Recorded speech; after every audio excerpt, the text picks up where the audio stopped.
Joey's here. She's gonna show us how to make sauerkraut. You know me, you know I love fermenting, plus Joey's awesome. I do.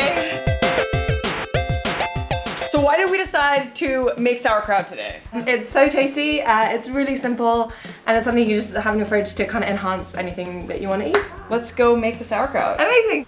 Oh hey, so you've already met today's guest, but just because it's fun, I'm gonna snap her in anyway.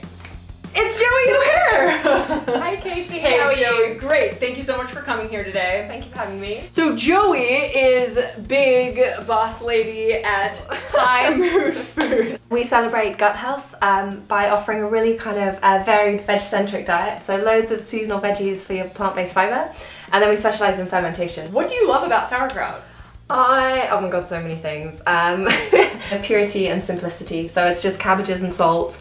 Really cheap and cheerful, really accessible. Cheap and cheerful. Yeah. That's the best description. And here's what you need to make sauerkraut. Sea salt, we're using Malden sea salt, a big mixing bowl, a scale, and a medium to large cabbage. And that's all. So I'm gonna remove the base of the cabbage, and that's gonna become one of the most helpful things in the whole sort of sauerkraut making process. Well, we're gonna make a cabbage butt bun. Ooh. We're gonna remove the core as well, the tough bit in the middle.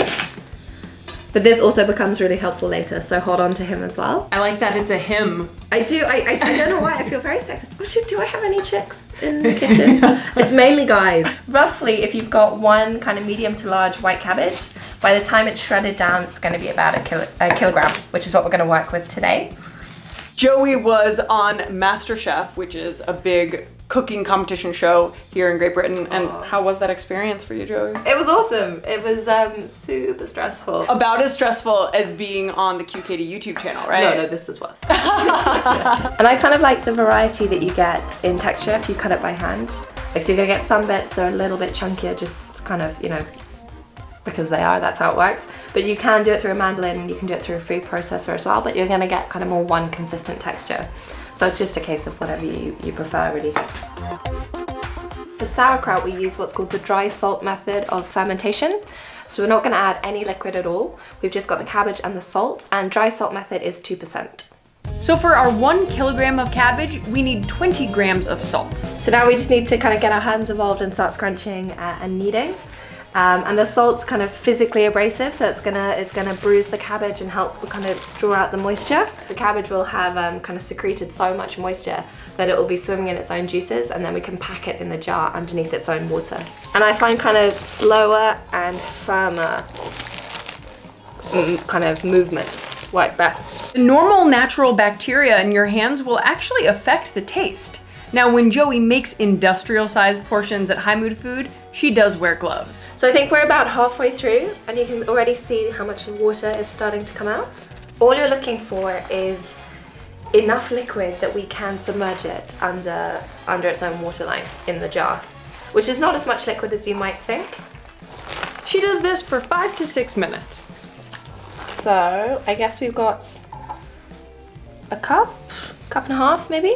One thing that is important is to sterilize the jar. The best way to do this at home is just to wash it well and then preheat your oven to 140 degrees and pop the jar in the oven for 10 minutes. And so by the time it's kind of dried out nicely and gently in the oven, it will be totally sterile. And we want to kind of pack it down as we go to get rid of any air pockets. That's important.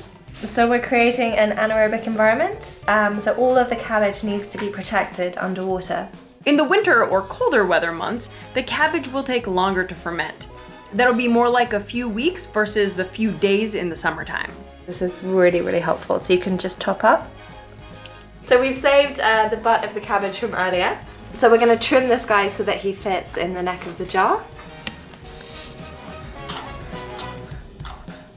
And the reason that this is so helpful is that when you close the lid, it's going to compress the bung and then totally create an anaerobic environment where everything is protected. Say your sauerkraut doesn't come all the way up and you need an extra little bit of height, that's why I keep the cores. This is now going to flood, so I won't do it all the way. But yeah, so you can use these little extra bits of cabbage to make sure that everything is underwater. But if you wanted to kind of grate these and include them, that's absolutely perfect as well. They're going to give a nice variety of texture. Wait, are we done? Did we just make sauerkraut? Okay, so we made the start of sauerkraut. We don't make sauerkraut, so bacteria makes sauerkraut. To be technical. It's summer and it's pretty hot, so we're going to want to leave this at room temperature for 3 or 4 days. It's going to ferment quite quickly. And you've got to burp it every day.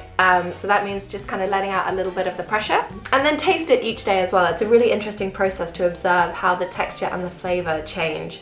So it's going to become more tangy each day as the bacteria builds up. That's the lactic acid bacteria, which is so helpful for our gut health. And it's going to become softer as well as the cabbage ferments. But lucky me, Joey brought over some sauerkraut that she'd already made. So we decided to fridge forage and make a lunch that includes that sauerkraut. She also brought some yummy bits and bobs from High Mood Food, and we put together a really tasty dish.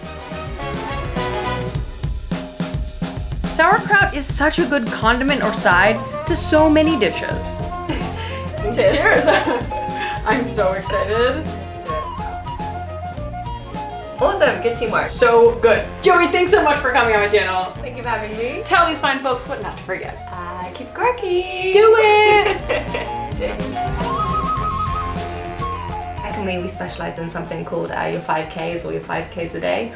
It's kind of playful and probably not a day if you're if you're new to fermented foods, but that's kraut, kimchi, kefir, kombucha, and the last one's a bit tricky in that it's kamut sourdough, but we mean all sourdoughs. So kamut's just an ancient grain that's super nutritious. The 5Ks, that's amazing. So I've done videos on my channel before about how to brew kombucha. I've done one with sourdough. Amazing. I've done one with kimchi. I've not done one with kefir. We'll do a kefir one day, but today we are crossing sauerkraut off of the video list. All right, cool. Thank you.